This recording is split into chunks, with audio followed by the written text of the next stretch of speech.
Thank you very much, Mr. Chair. I do want to start by acknowledging the efforts of Jonathan Young as Chairman of the Committee and my predecessor Craig Foss at bringing this legislation to the House. And I do want to acknowledge the spirit of bipartisanship that we've seen on this issue, which was so evident amongst my supporters in Epsom as well, and I would like to carry that on in this area. Now, this bill, I think it would be useful just at this stage just to quickly outline and remind the House of the four sets of changes that this piece of legislation brings in to improve accounting market performance and financial reporting settings in the House.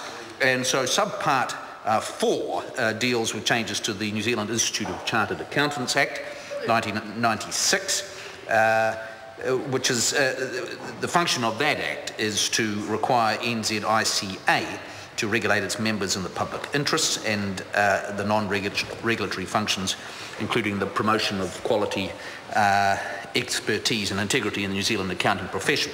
Now, the changes in this bill will permit the NZICA, which has about 30,000 members, to complete a merger with the Chartered Accountants of Australia.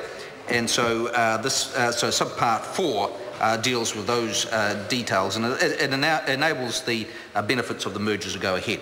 The second subpart 1, which was discussed early on, the Auditor Regulation Act changes there, it prohibits bodies. That act in 2011 prohibited bodies corporate from carrying out audits of financial statements prepared by FMC reporting entities. And there was no real clear public policy purpose in that, and so the AI bill removes that prohibition, allowing maintaining auditor independence and audit quality, but also allowing flexibility around the arrangements. And I do want to reassure the previous speaker, Mr. Nash, who was worried about review as a formal, the previous speaker bar one, a review of formal assurance process, that I can assure the member that review is a formal assurance process that is subject to assurance standards issued by the External Reporting Board. So it is a lower level of assurance than the audit, but it still requires the auditor to carry out rigorous assessments. Mr. Speaker, subpart 3 deals with the Financial Reporting Act and changes there.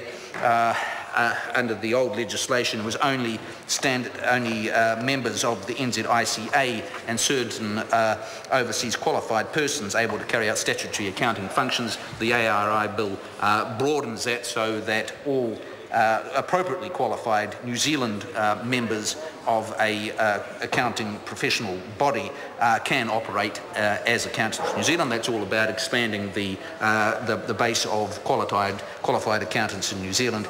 And finally, subpart 2 deals with the Charities Act, which, as has been noted by previous speakers, allows registered charities with an annual operating expenditure of $500,000 or more to have their financial statements audited or reviewed by accountants, and we think that's an appropriate measure to be set.